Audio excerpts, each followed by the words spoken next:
All right, let's see. Guess it would help if I'd have my little pointer. Everybody's heard the phrase, a penny for your thoughts, right? I came across a church bulletin article not too long ago entitled, A Penny for Your Thoughts. And it was written by Mark Brackney, who is a minister at the Arlington Church of Christ in Knoxville, Tennessee. And to my knowledge, he's still there. But he wrote this article, and I'm going to read it to you this morning to get us started. One night, a wife found her husband standing over their baby's crib. Silently, she watched him.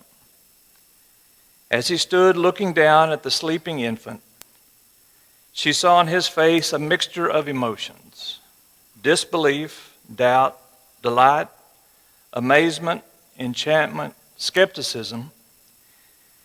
And touched by this unusual display and the deep emotions it aroused, with eyes glistening, she stepped over near her husband, slipped her arms around him, and said, "A penny for your thoughts." And he responded, "It's amazing. I just can't see how anybody can make a crib like that for under $50.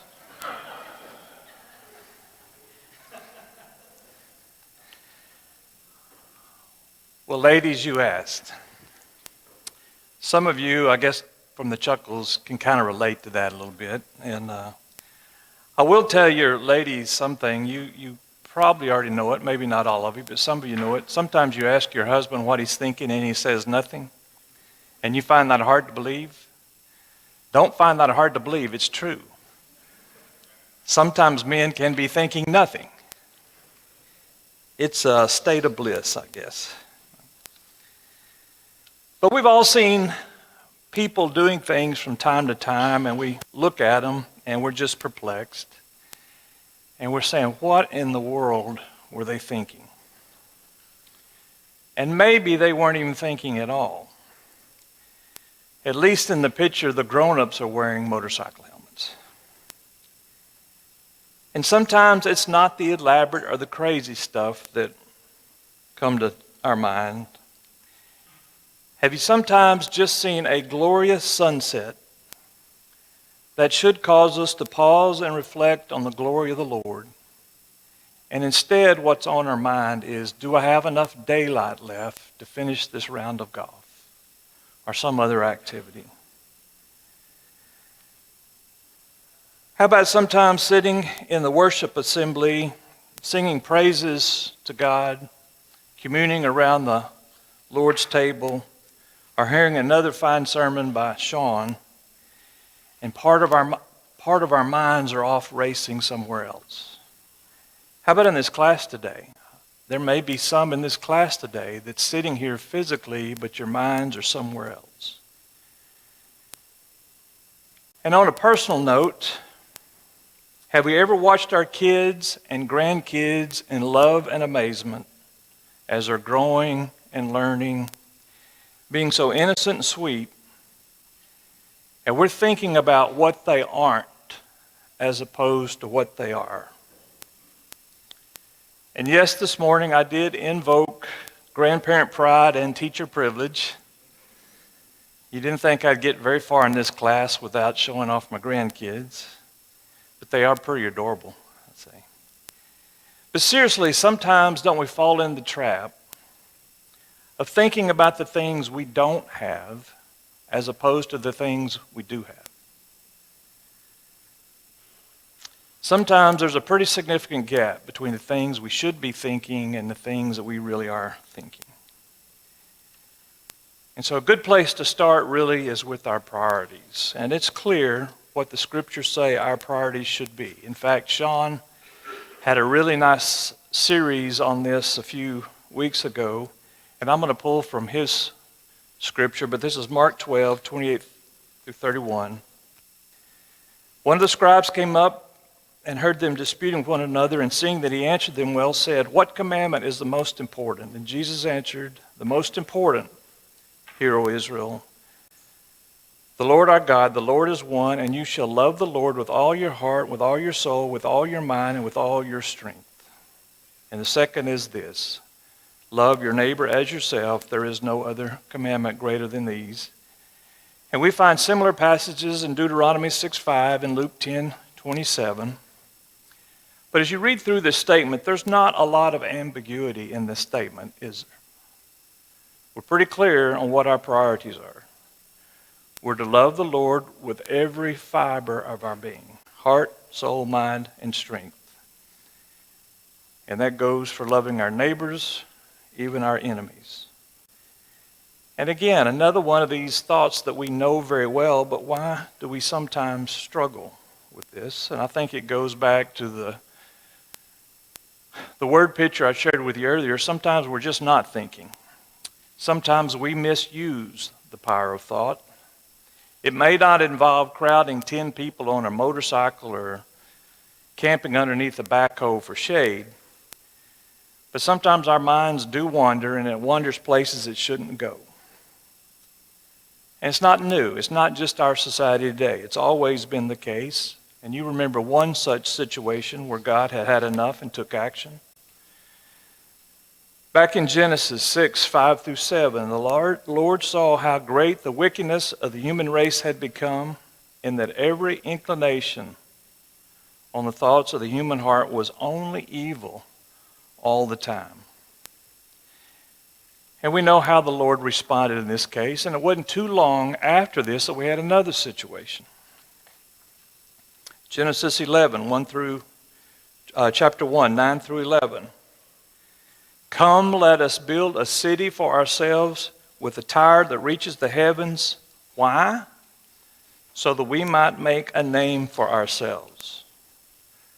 The Lord saw every inclination on the heart was evil, and man's response was, let's build a city to the heavens and make a name for ourselves. Thoughts on evil, looking out for number one. What does that sound like? Sounds a little bit like our society today. And it sometimes sounds a little bit like us. And you know, I don't know what level of perversity is next, but we do know whatever it is, that sinful behavior is going to be front and center. Anger, hatred, jealousy, excesses, vices, greed, lust, vanity, laziness are all going to be in the mix. And as I was prepping for this lesson, I actually went down a rabbit trail, as I'm wont to do, and I found a survey that was on America's most sinful cities. And that survey was conducted on a number of the same issues: anger, hatred, jealousy, excesses, vices, extreme greed, lust, vanity, and laziness. And if you want to check, it's a survey done by a personal financial site known as Wallet Hub, and they do it every year. And the methodology they use in the survey is actually pretty good, but it is based on those same issues that I raised. And so indulge me for just a minute, but just think about it. Top 5 cities in the U.S. that are most sinful. Number 1, what would you guess? Las Vegas. Number 2. What was it? Los Angeles. Number 3, New York City. Very good. The first 3, probably everybody in here knew. How about number 4? That well-watered and fertile plain to the east, Houston. And number 5, St. Louis. Just something to think about. And it's worth reminding ourselves what God made clear in Isaiah 55:7-9. Let the wicked forsake their ways and the unrighteous their thoughts. Let them turn to the Lord, and he will have mercy on them, and to our God, for he will freely pardon. For my thoughts are not your thoughts, neither are your ways my ways, declares the Lord. As the heavens are higher than the earth, so are my ways higher than your ways, and my thoughts than your thoughts. And we know that we don't think like God, but he has made us in his image, and he has given us this amazingly powerful mechanism to think and to learn and to engineer and to innovate. And he's also given us a roadmap to go through life. We just have to read it, study it, and apply it. But it still all comes back to the things we're putting in our minds. And you remember this from our introductory class. We talked about this.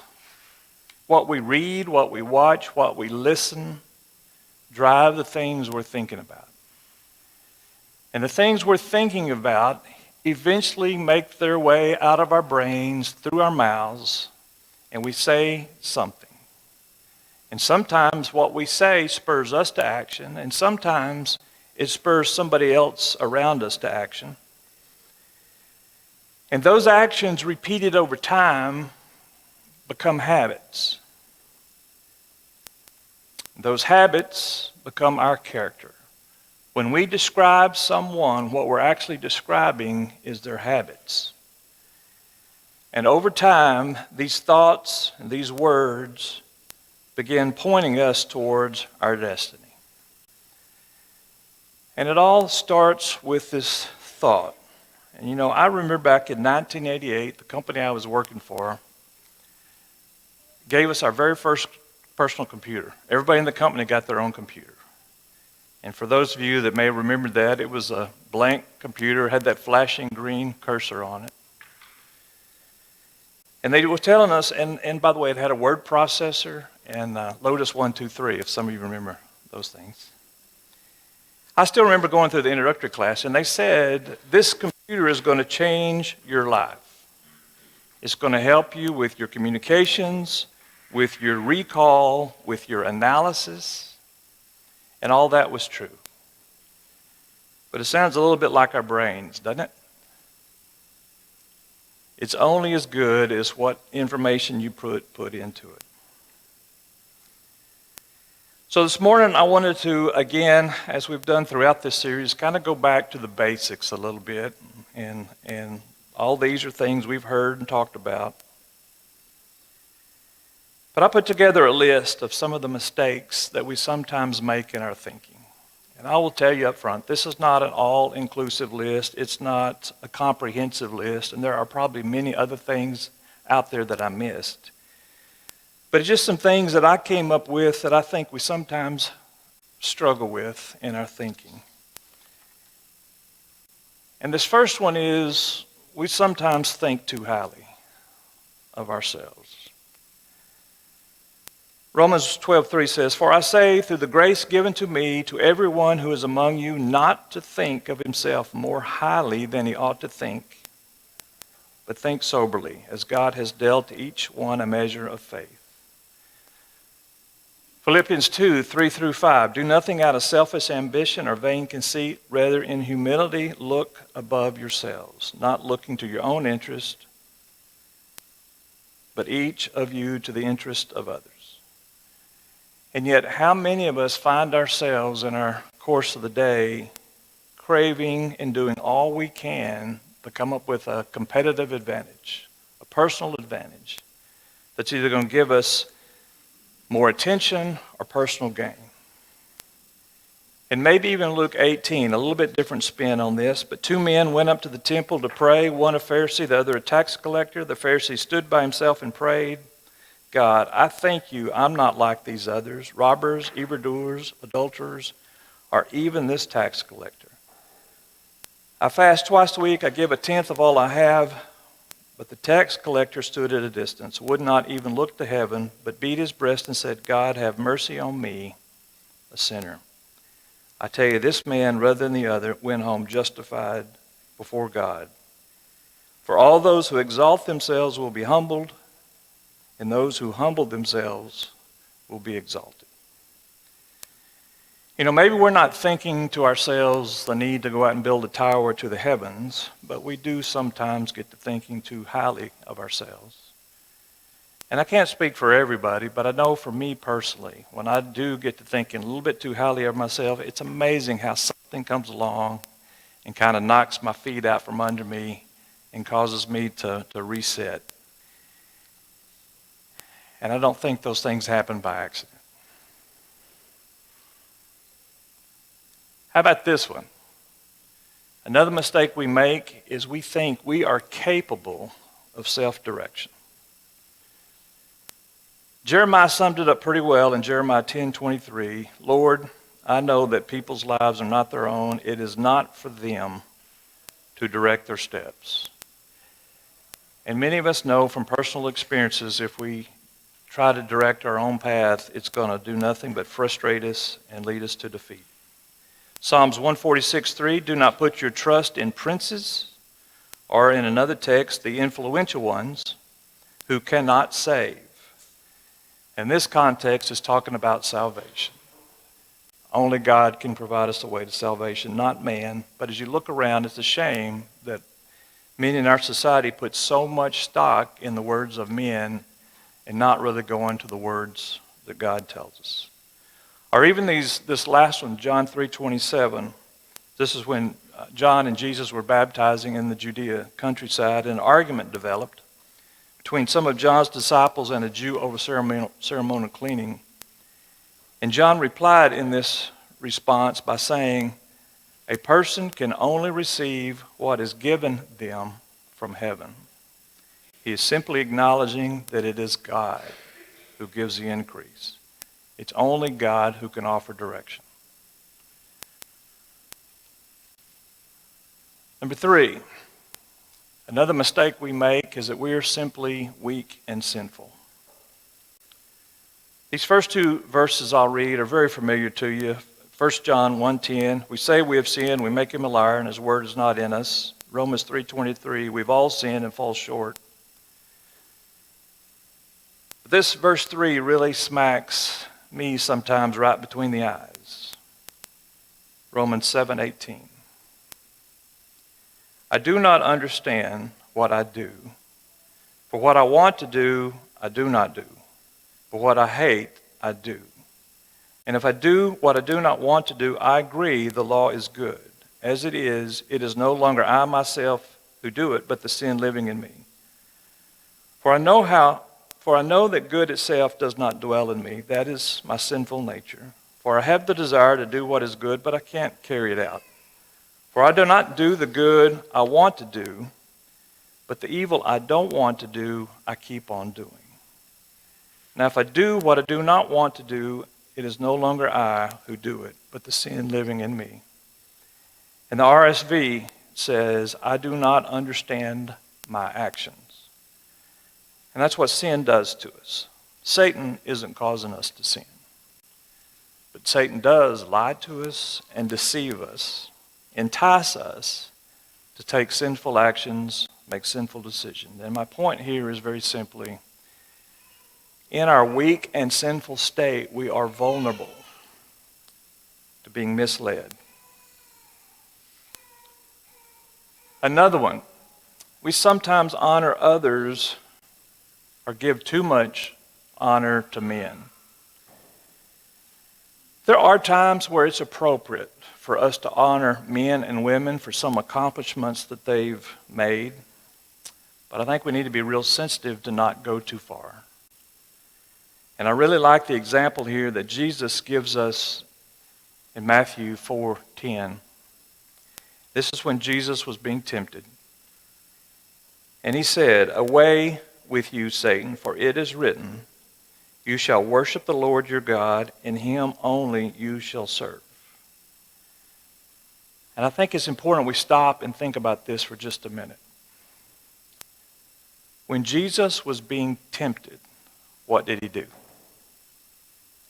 He honored God. I think that's a pretty powerful lesson for us too. When we're being tempted, we need to honor God. And what was Jesus' response when they tried to honor him in John 5:41? I do not receive honor from men. Think about myself. Think about many around me, this society. We wouldn't ever seek honor and glory from men, would we? You might say Satan uses this temptation pretty effectively.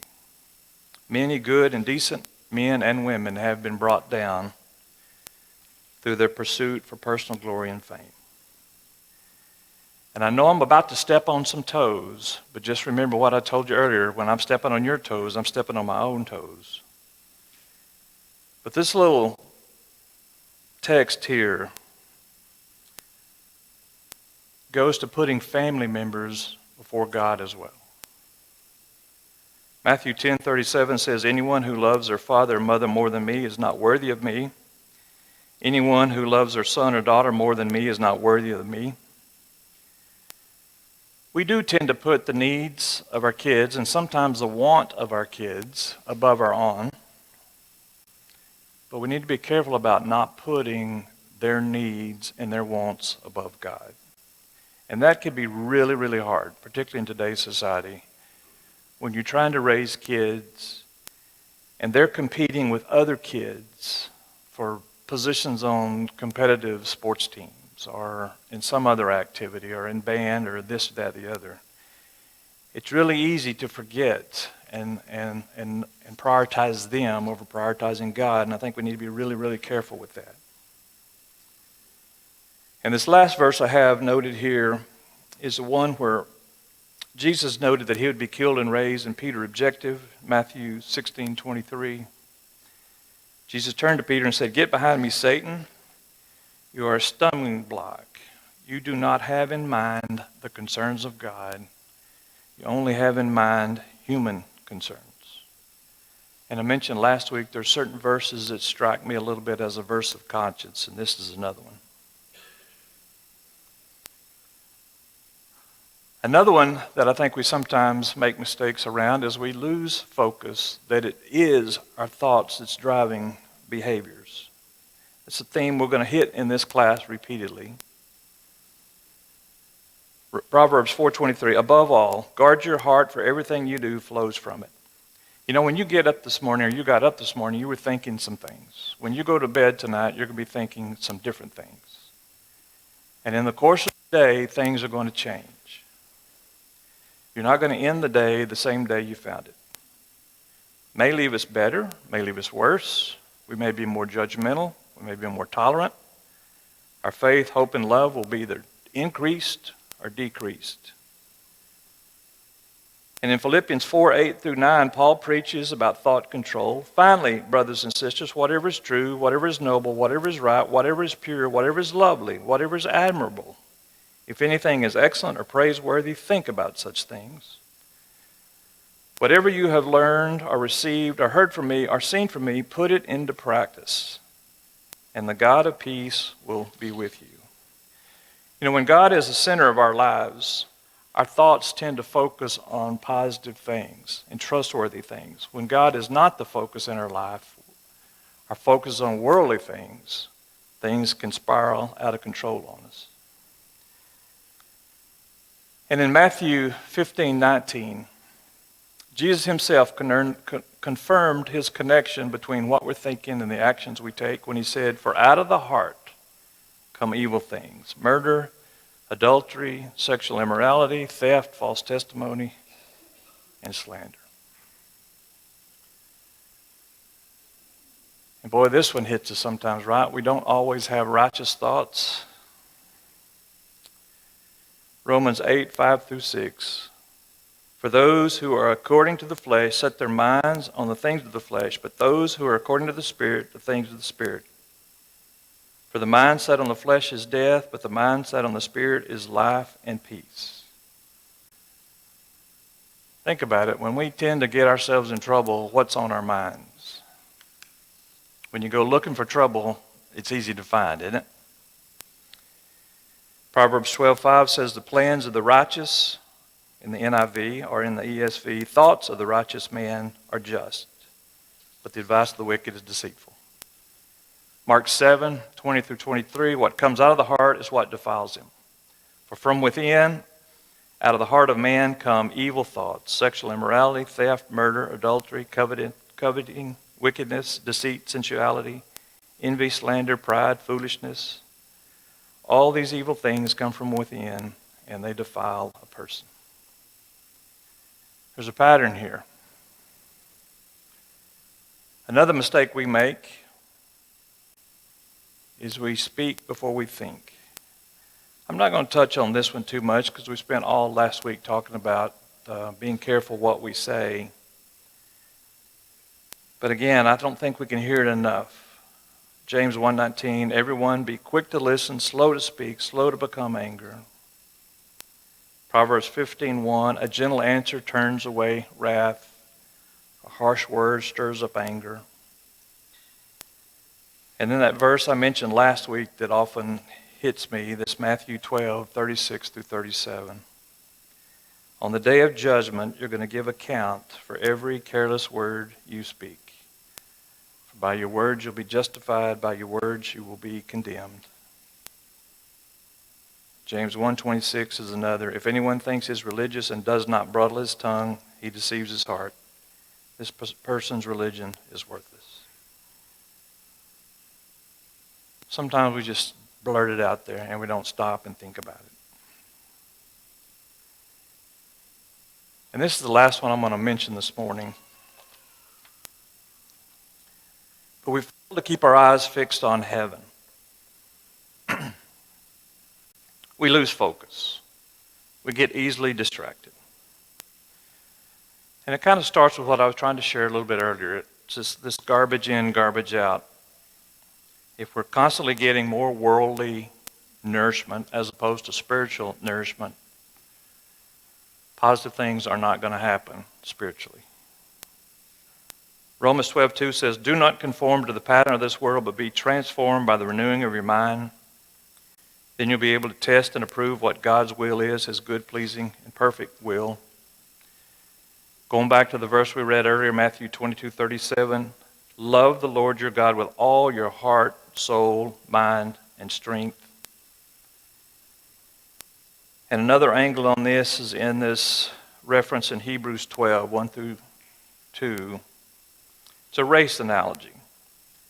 Therefore, since we are surrounded by so great a cloud of witnesses, let us lay aside every weight and sin which clings so closely.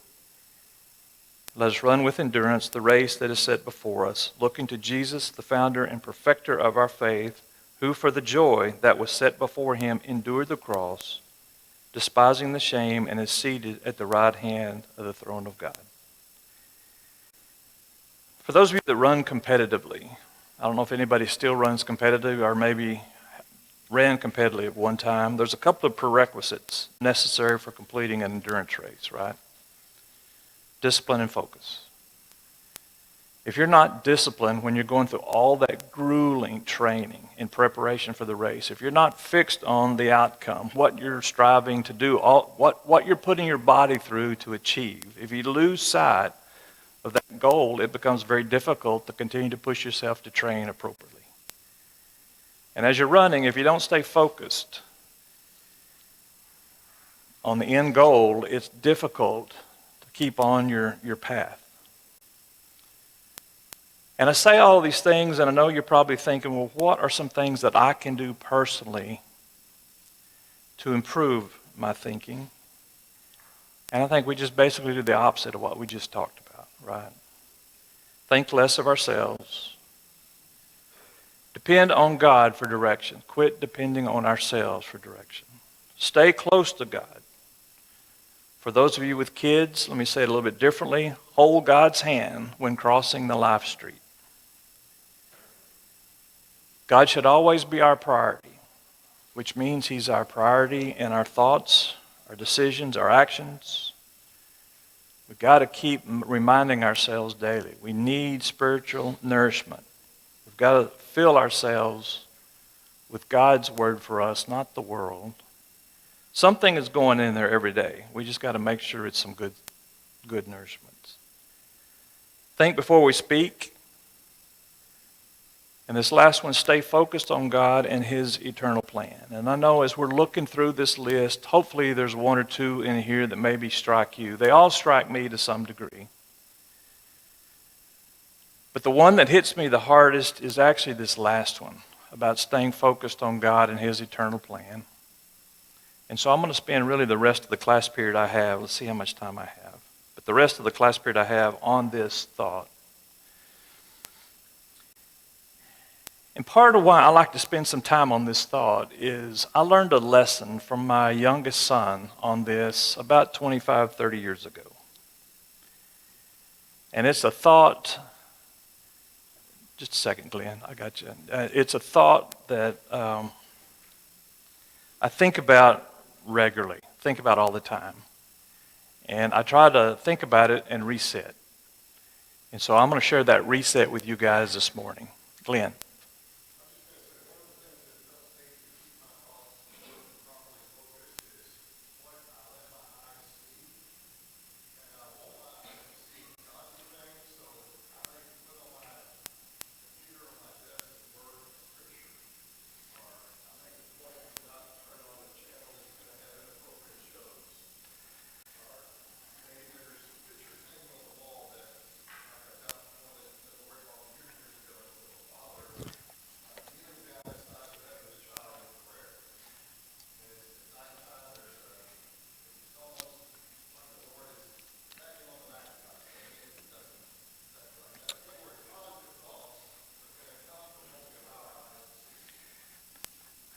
Glenn was a plant. I put Glenn in the back to make that very comment because that's where I'm going to go with this next point. Thank you, Glenn. But the lesson I learned from my youngest son, and by the way, those of you that don't know, my youngest son is actually sitting right over here. It's Joel.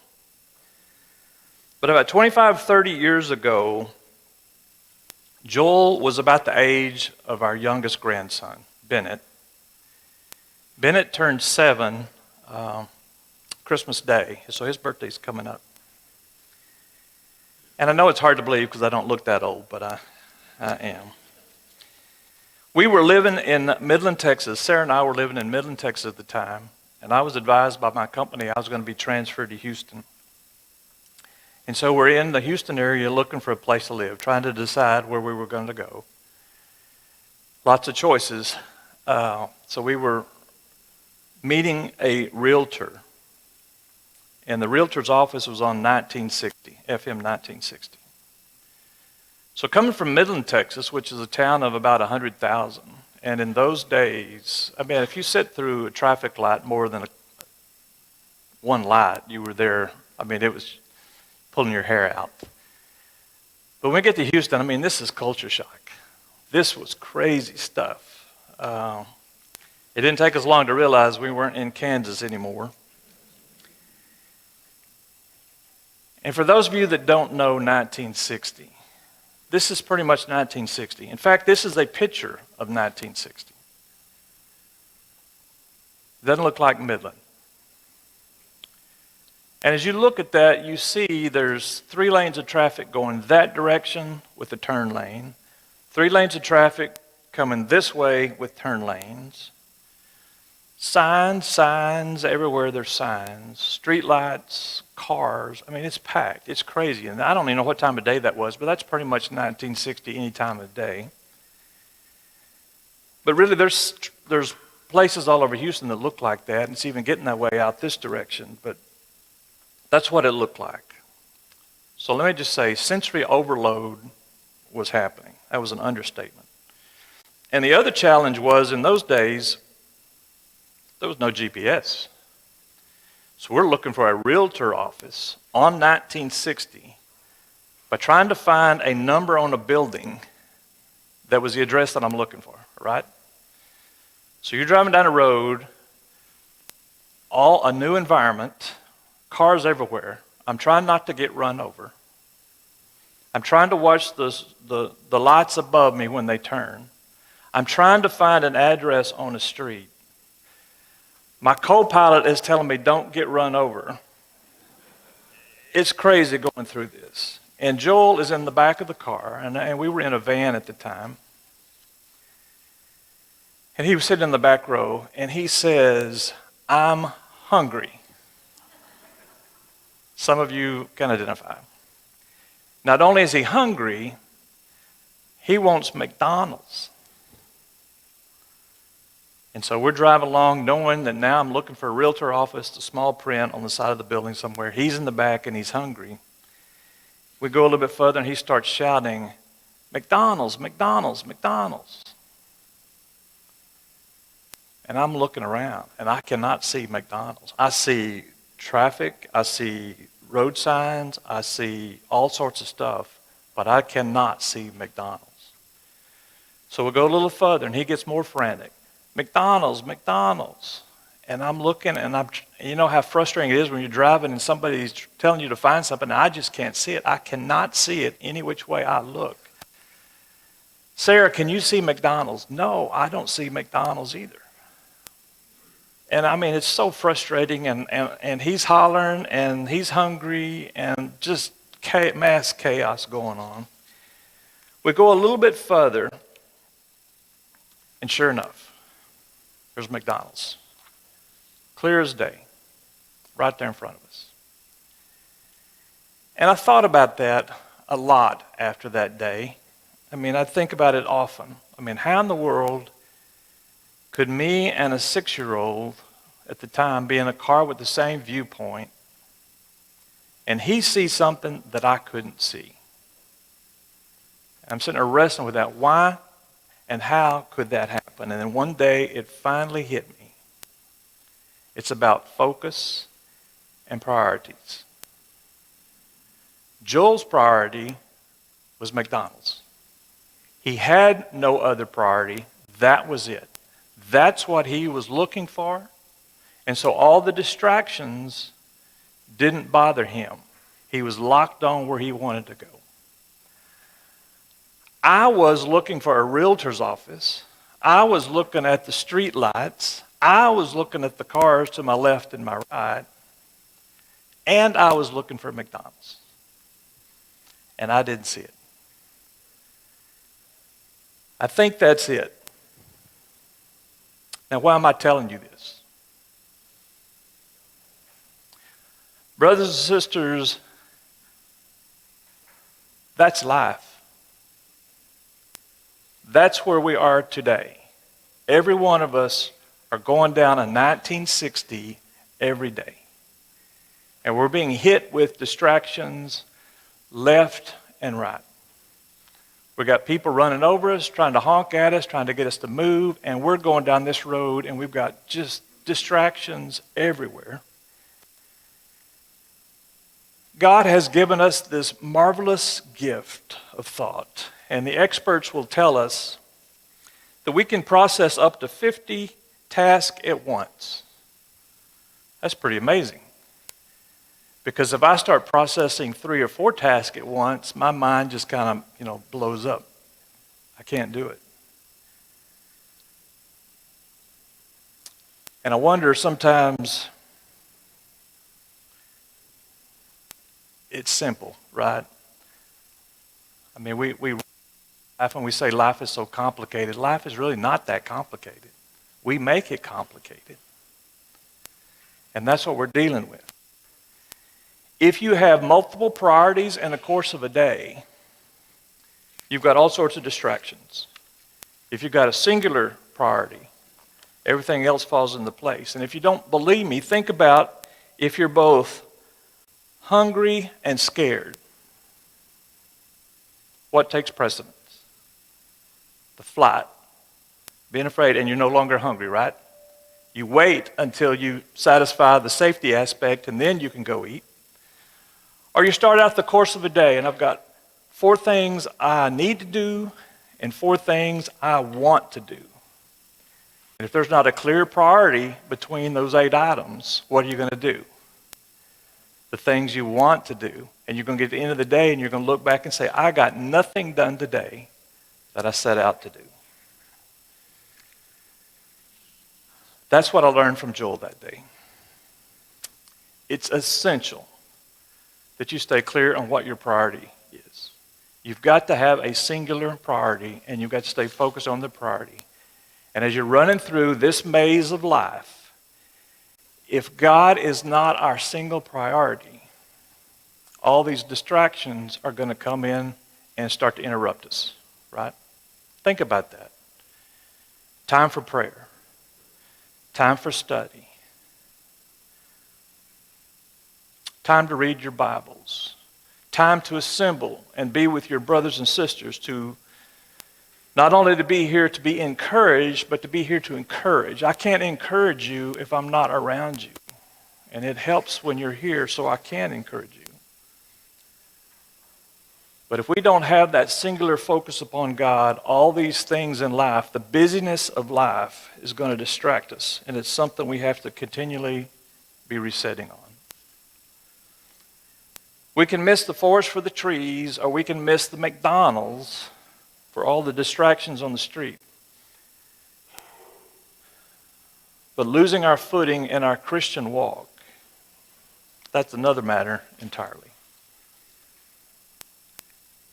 So I'm going to leave you with just this one scripture. And in summary, set your minds on things that are above, not on the things of this earth. That's pretty much the lesson today. I hope it's been useful to you. Hope it's been encouraging to you. Anybody have any thoughts you want to? I go through these fairly quickly. But anybody have any thoughts? Yes, ma'am. What's that? He still likes McDonald's, but I think the cost at McDonald's has gone up about 5 or 6 times. Those Happy Meals are not what they used to be, right?